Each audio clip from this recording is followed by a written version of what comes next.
Hey sports fans, are you ready for an exhilarating gaming experience? Introducing VIPclub.lv, your ultimate online sportsbook and casino. VIPclub.lv offers a vast selection of sports, from football and basketball to tennis and baseball. Bet on your favorite teams and enjoy the thrill of the game. But that's not all. Our state-of-the-art online casino offers a dazzling array of games, including slots, blackjack, roulette, and live dealer tables. Win big with their fantastic promotions, rewards, and exclusive offers. Join VIPclub.lv today and get a generous 200% match welcome bonus to start your winning streak. And make sure to use code ECSI at sign-up. Bet it, win it, and cash it at VIPclub.lv. Visit VIPclub.lv now and play responsibly. VIPclub.lv, your sportsbook and casino extravaganza. Must be 21 or older to play. Please gamble responsibly. Visit gambleware.org for help.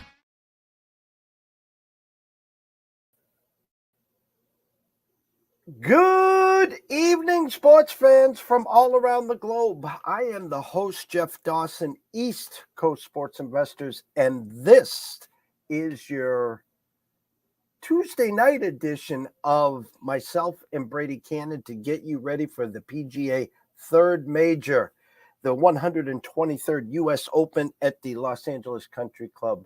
First two major winners, Jon Rahm, Brooks Koepka. And who will be the winner this week? Vegas thinks Scottie Scheffler. I'm looking at the DraftKings odds as we speak, plus 650. The closest competitor, Jon Rahm, at 9-1, Brooks Koepka at 12-1, and Rory at 14-1. But I'm not the expert. That's why I call on my good friend and colleague, Brady Kannon. He will get us ready.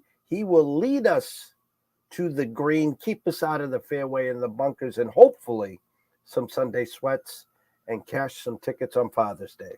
So without further ado, let's bring him in, Mr. Brady Kannon. I like that intro, Jeffrey. Very good there. Keep you in the fairway, out of the bunkers, a Sunday sweat.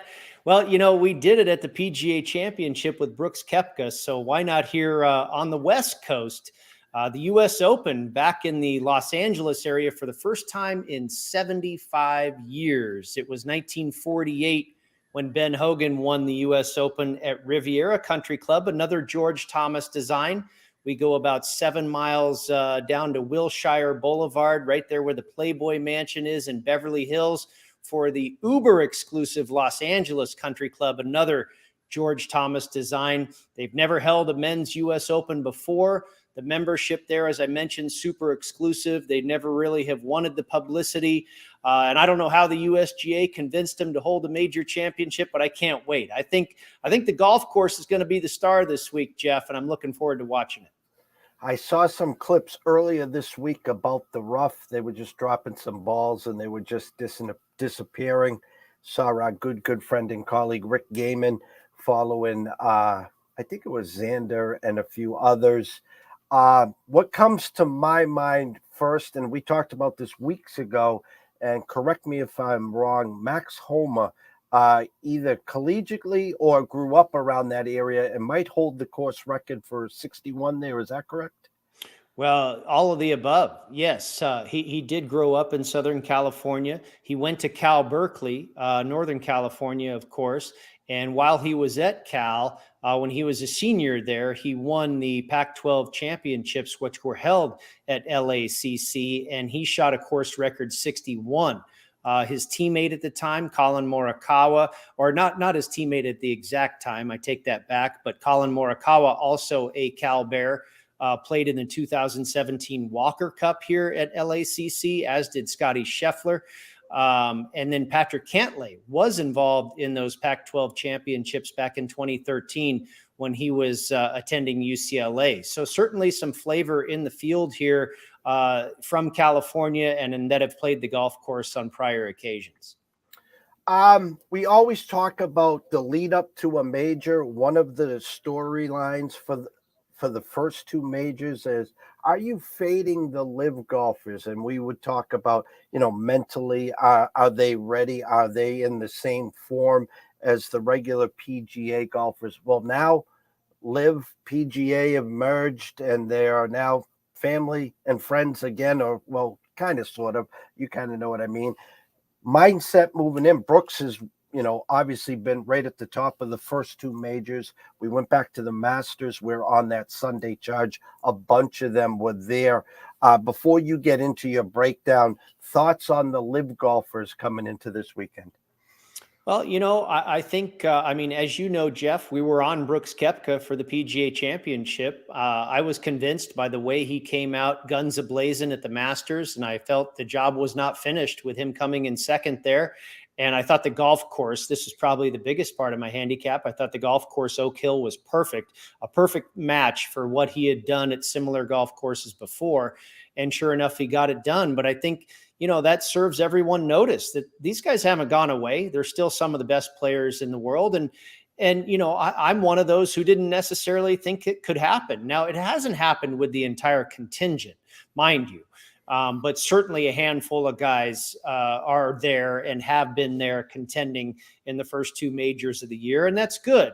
And I hope going forward, when this merger eventually comes to fruition, if it does, that we get some of these guys back in the field and we get some of these guys contending and making golf more exciting on a week-to-week basis. Not that it isn't exciting now, but I think it just, is more power to all of us, golf fans and golf bettors, if we're able to merge these two rosters of golfers in the world, especially at the top of the board. So I am no longer dismissing the live players. I did at the Masters. I did not at the PGA, and I have not here at the U.S. Open. I think there's some guys in the live circuit that certainly fit the bill here that could have success at LACC.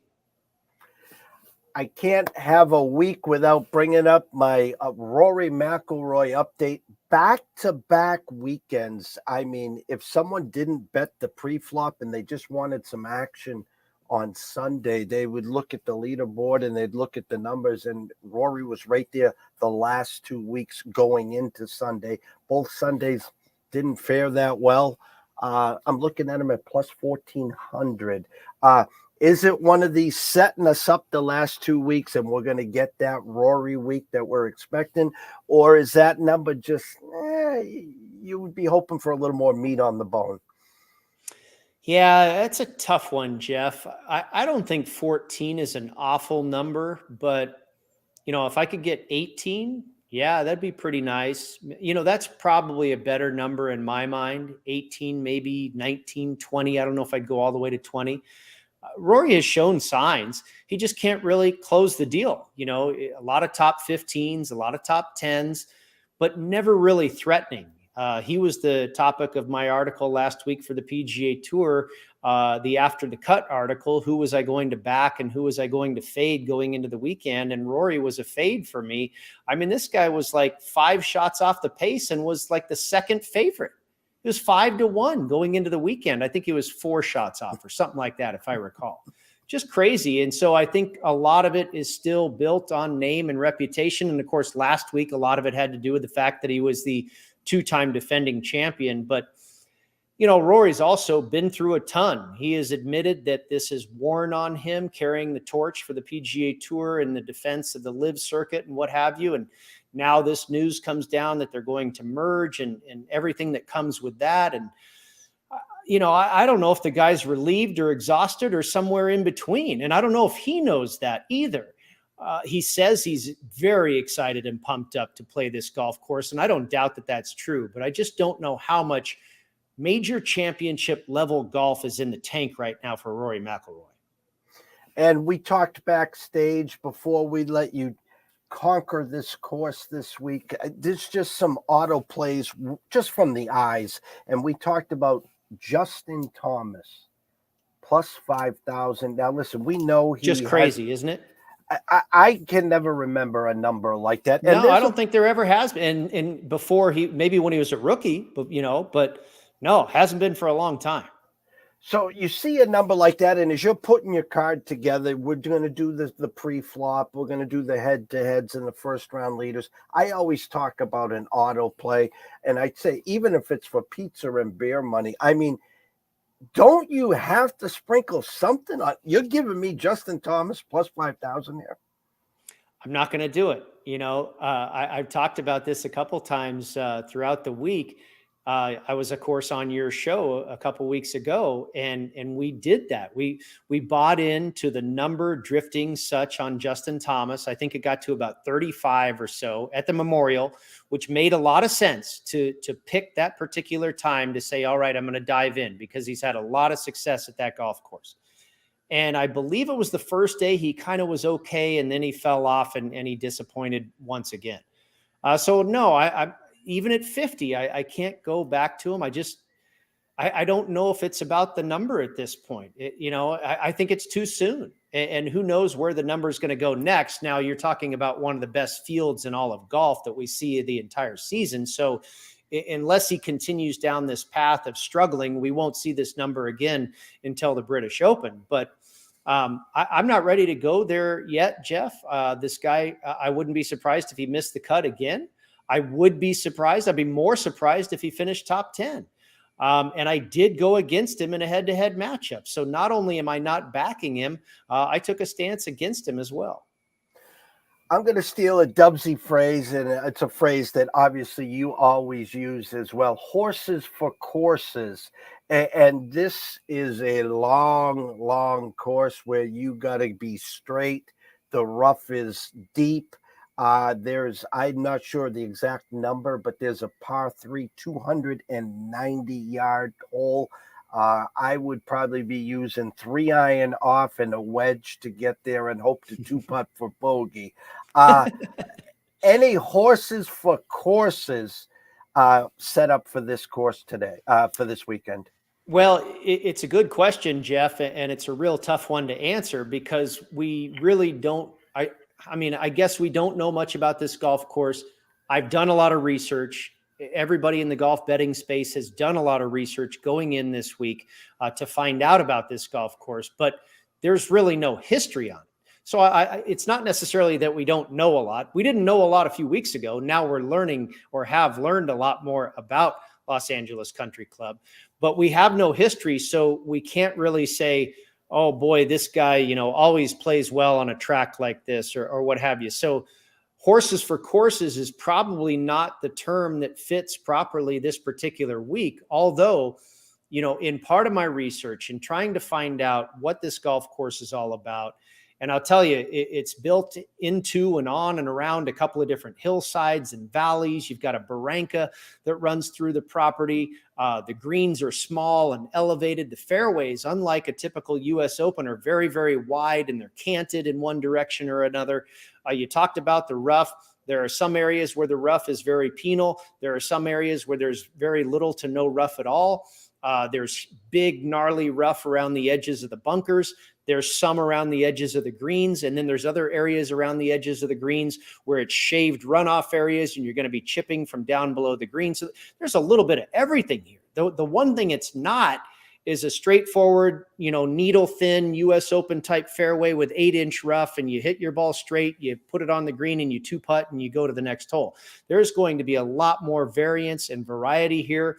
I think you're going to have a wider gap of margin between scores. You're going to have some guys make some birdies. You're going to possibly have some looks at eagle, and there's also going to be some double and triple bogeys. It's not like the PGA, which I found extremely exciting, and I thought Oak Hill was wonderful, where there was par, there was birdie, and then if you put your ball in the rough, it was a bogey and maybe a double. I think you're going to have anywhere from eagle to quadruple here at Los Angeles Country Club. And some guys are going to be able to do all right. And I think you'll see some scoring on Thursday and Friday. And then as this golf course gets drier and faster and drier and faster and harder and firmer, and eventually you're going to have a beast of a test on Sunday that will be just extremely difficult to get up and down around the greens and control your golf ball. So I think the scoring will get tougher and tougher as each day goes by.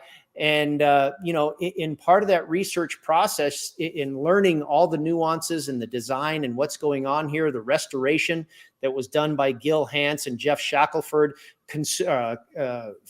finishing in 2010, it's all a part of what's been going on as far as the research process here for the last 3 weeks for me personally. And as far as horses for courses, the closest I can come to that is finding some other golf courses that might be similar to LACC. And I don't really think there's a good match. But there are a lot of courses actually that I think have some similarities. I'll start with Augusta National. You talk about the elevation change and the topsy-turvy and the undulation and the massive property and the wide fairways and the deft touch needed around the shaved areas around the greens. Very similar. Okay, then you go to Chambers Bay, where they had the 2015 U.S. Open, that quirky layout that had a lot of ups and downs and wide fairways and elevation change. 2013 Marion, a very Parkland-like style golf course with big, thick, rugged bunkering. We're going to see some of that. Shinnecock Hills, a Linksys type style with the firm, elevated, fast greens. I think we're going to see some of that.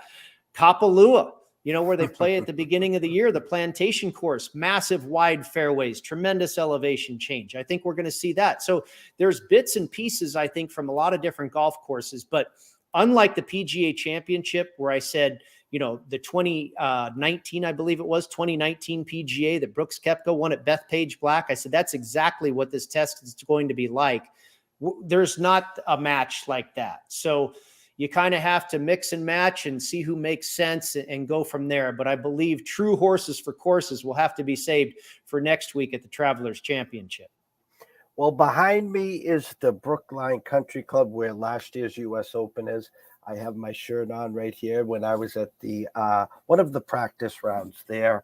And I was there way, way back for the Ryder Cup as well, the year Justin Leonard sank that 60-something footer to take down the cup. I'm going to hand it over to you. I'm going to let you enjoy the 123rd U.S. Open at Los Angeles Country Club, and take it away.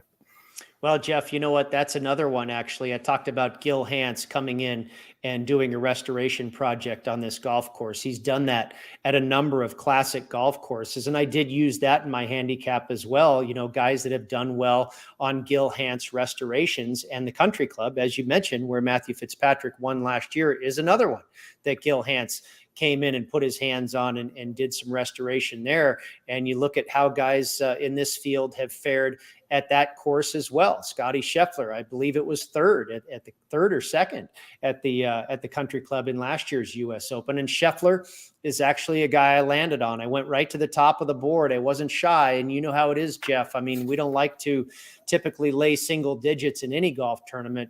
But we talked about this before we came on air. Scotty Scheffler, his ball striking, his tee to green game is to the level of Tiger Woods. And I'm not kidding. It is that good right now. When Tiger was in, year 2000, year 2005, those runs that he had, Scheffler is like that tee to green right now, just absolutely lapping the field, strokes gained from tee to green, but he can't putt. It's been 2 out of the last 3 weeks that he has lost a number of strokes to the field. I believe it was Colonial that he actually had a positive putting week, gaining about a stroke and a half. But at the PGA Championship, he lost 4.5 strokes to the field putting and still finished runner-up. At the Memorial, he lost 8.5 strokes to the field putting and still finished 1 shot out of the playoff. That's how good the rest of this guy's game is. If he can just be average, even below average, just anything slightly better than what he has done the last couple of big tournaments, the Memorial and the PGA, and he could win this thing by multiple strokes. The next one on the board, I went to Jordan Spieth at 26-1. I talked about, correlations to Chambers Bay in 2015, Augusta National. Well, Jordan Spieth has won at both of those courses. The magical short game that we know he possesses. I think the U.S. Open that we are used to, Jeff, is that, that discipline and that grind and that war of attrition. This U.S. Open is going to be more about creativity and imagination like we typically see at Augusta National. And I think that really favors a guy like Jordan Spieth, who has that incredible creativity and imagination. And guess what? He's also driving the ball incredibly accurate as of late. That's usually been his Achilles heel. He was second in driving accuracy at the Memorial. And it's gone by the wayside very quietly that he has 4 top 5 finishes in his last 6 starts. I think Jordan Spieth is ripe for a second U.S. Open trophy here in Los Angeles. And then further down the board, I went with another LIV player, 32-1 on Cameron Smith. And a lot of it is the very same narrative as Jordan Spieth. Both guys have won at Kapalua. Cameron Smith has 3 top 5 finishes at Augusta. He finished 13th at Southern Hills, last year's PGA Championship site, another Gil Hanse renovated course, another course that I believe has similarities to LACC. And Cam Smith, one of the most creative short games in the world and maybe the very best putter in the world on bent grass. So took a stab with the Australian. And then I went with some longer bombs after that and started with Justin Rose at 75-1. Now, I've seen him come down as low as, I even saw 35, but I think a consensus number is probably somewhere between 40 and say 55. I don't have a problem with 50-1 or better. I wouldn't want a whole lot shorter than that, but I really don't see any way that Justin Rose can't contend here, Jeff. Just comes off of a 8th place finish at the Canadian Open, finished 4th at the Canadian Open last year, another Gil Hanse renovated course in St. George's Golf and Country Club. He's got a 10th place finish at Shinnecock, the host of the 2018 US Open. He just finished 9th at the PGA Championship. This guy has an incredible track record at the Masters. He won the 2013 Open at Marion. He is ranked 9th in this field over the last 36 rounds for strokes gained putting and 8th for strokes gained approach. In fact, he led the field in Canada last week for strokes gained approach. He won at Pebble Beach this year. He finished 6th at the Players Championship. I can go on and on about this one guy, Jeff. I mean, he is playing so well right now. It's hard for me to find a way that he is not in the top 10 and in contention on Sunday. And I think it's the same thing for my next guy, Ricky Fowler, who I grabbed at 80-1. I've seen him as low as 55 or 60, kind of in that same pocket as Justin Rose. And I think they check all the same boxes. Another great track record at Augusta National. I mean, back in 2014, Ricky Fowler finished top 5 in every major championship. You know, he's got good finishes at all the correlated courses. You look what he's done at Shinnecock. And I mean, Ricky Fowler, here's another one for you. And we've talked about this a little bit the last few weeks. When we were at Colonial Country Club for the Charles Schwab Challenge, and then, of course, at Muirfield Village for the Memorial, those are 2 courses I like to look at as good indicators for U.S. Open success. Well, Ricky Fowler, all he's done there at the Colonial Country Club is finished 6th a few weeks ago and then 9th at the Memorial, where he's also finished runner-up a couple times. So, you know, like Justin Rose, I think he's got a fantastic short game, one of the best bent grass putters in the world, the ball striking, the total driving. It's all really there for Ricky Fowler. The only real weakness Ricky has that Rose doesn't, Ricky is a little weak when you get on those long iron shots from 200 yards or better, where Justin Rose is one of the very best in the field. So one little blip on the Ricky radar, but I think this guy has a tremendous shot to finish top 20. And at 80-1, I think he's got a shot to win the whole darn thing too. And then finally, my longest bomb, another live player. And, you know, we talk about Justin Thomas at 50-1. I couldn't believe the price on this guy either. Patrick Reed at 110-1. And I've seen as low as 70, but I thought triple digits. This guy just finished 18th at the PGA Championship and just finished 4th at the Masters. He's won at Kapalua. He's won at Augusta. He was 4th at Shinnecock in 2018. You know, he's got the boxes checked up and down the list here. It's like people have forgotten that this guy's a pretty darn good player. And not that I would land on Patrick Reed any other week, but again, Cam Smith, Jordan Spieth, Patrick Reed. I go back to that creative short game, imagination. Patrick Reed, I mean, that's how he's gotten it done really throughout his career, is an incredible short game. And I think this course will match up well for him. You know, you brought up Cam Smith, and I was going to ask you this, and then you have Patrick Reed here as well. Especially Cam Smith, the merger, the mental part. Cam Smith was one of those golfers that it seems like when he was coming back to play on the PGA, the mental game was like, you know, listen, I had him, and I think you did the year ago on the Masters against Scheffler. And after that, you know, then he joins the Live, and we all knew that was coming. Do you think this is a big relief for a Cam Smith and even a Patrick Reed where, hey, guys, we're back here now, so lay off, will you? I think it could possibly be a little bit of a springboard for all the live players. It's like they've been given new life, and they're not on an outcast island over there in the live circuit. They're welcome back to the party. Now, they might have to pay a fine or whatever it's going to be. We don't. I think as the story has gone on here, there has become more questions that have developed than answers. So we still don't know a lot, but to answer your question, I think the general feeling is that this is probably a little bit of a new lease on life for a lot of the live players. And maybe, and I think it's probably a little bit of a relief for Rory McIlroy too. He's probably a little bit upset about how all this went down. And I don't blame any of the PGA Tour players that, stood up for their league and resisted and turned down money or whatever, and were loyal. I understand their feelings for sure. But I believe that everybody's probably a little bit relieved. And I would say, as far as, a betting perspective, it could be a little boost for the live players. It's possible what you're getting at there. I think, every individual is going to be different, and it's not going to be the end all be all of my handicap, but I don't think you can throw it out the window. DraftKings, as we speak, had rose down to 45-1, and I did see that higher number that you were talking about. I was just trying to confirm for you. Give me 1 second here. PGA Golf, and to win, what was Rosie here? Rosie. And of course, my eyes are deceiving me. There he is. He's 5,000 at circa right now, right in between the 5 he's and come 55. down. This morning he was at 58. And I got him at 75 at Will Hill. He was as high as, I believe, 65 or 70 at circa. But again, I bet him, I believe it was a little over 3 weeks ago. Well, you're moving numbers, sir. No, I don't know about that. I've just got good timing. Your choice, first round leaders or head to head? Well, let me give you my head to head matchups here, and I've got quite a few of them. Okay. Jordan Spieth at -125 over Colin Morikawa. Patrick Rogers over Andrew Putnam at -110. Matthew Fitzpatrick at -140 over Max Homa. Tony Finau -135 over Dustin Johnson. Tony Finau over -135 over Justin Thomas. Ricky Fowler -120 over Sungjae Im.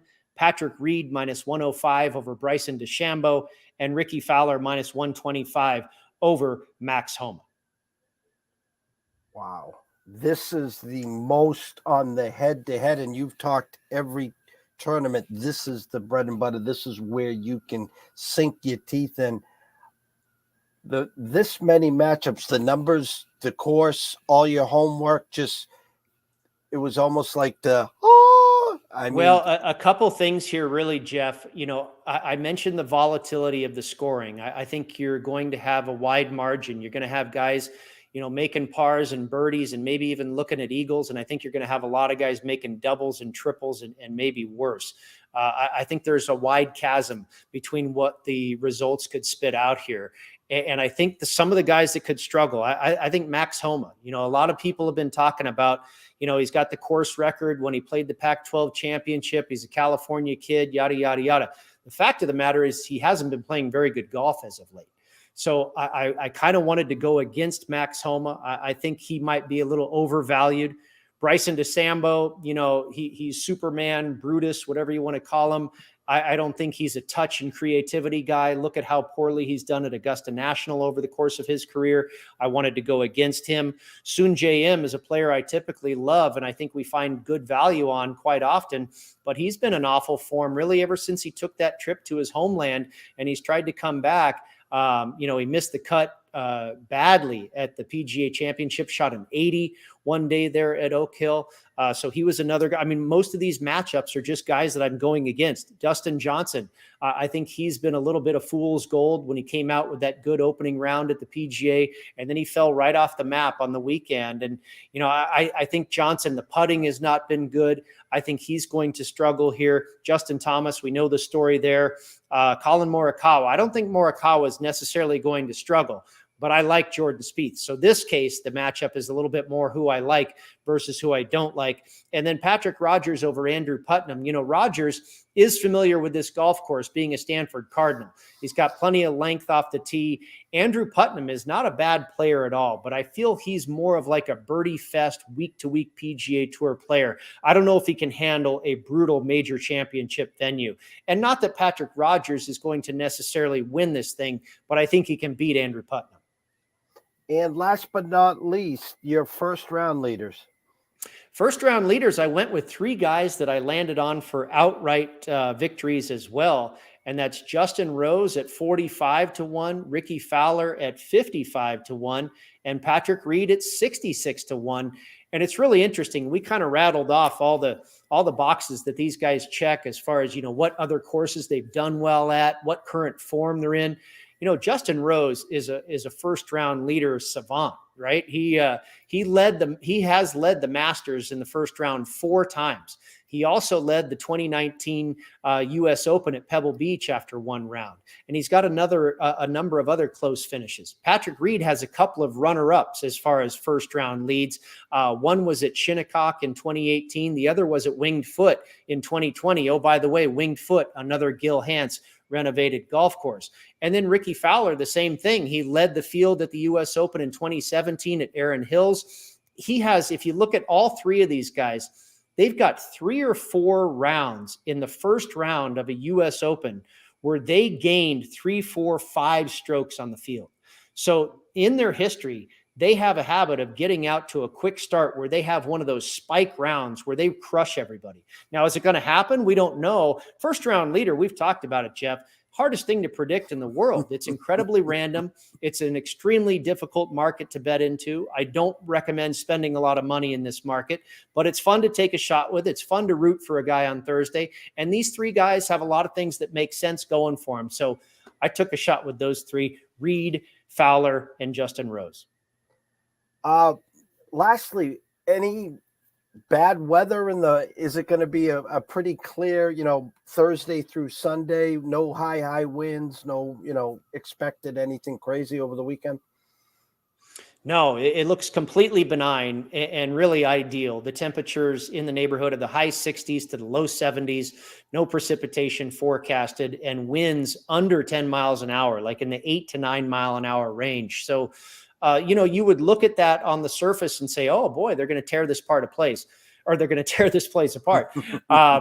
No, I don't think that's going to be the case. I think the calm conditions will certainly allow for some scoring probably on Thursday and Friday. And I think they'll keep those greens relatively receptive in the early going because the golf course is so firm and fast already. They haven't had rain in Los Angeles in a month. So the golf course is already dry and firm and fast. And with the length of these iron shots, these guys are going to have to hit into these greens. I think they're going to keep the greens a little bit receptive to begin. But then once we get to Saturday and Sunday, I imagine they turn that water down to just a trickle and let these things get a little crispy. So it's very much to me the way the Memorial played out, where the first day, the first round leader got out to a score of 5 under par. The second day, that's on pace to be 20 under for a tournament winner, right? Well, the next day, the leader was 8 under par. So now we're back on pace, to a little lower than that. And then the third day, your leader was at like 7 under par or 6 under par. And then Victor Hovland ends up winning the thing at 7 under. So the scoring actually got worse each and every day at the Memorial. And I think the pattern is similar here, where as the golf course gets firmer and harder and faster and drier and crispier, we're going to see the scores come back to the pack, if you will. And so I don't think, there's one for you, Jeff. The winning score proposition was at 271.5, which means if you want to go under that, you're saying the winner is going to get to 9 under par this week. I went over. I think 8 under par is about the max. I think your winning score is going to be 6, maybe 7, but I would say between 5 and 7, and 8 is a long shot. 9 is not on my radar.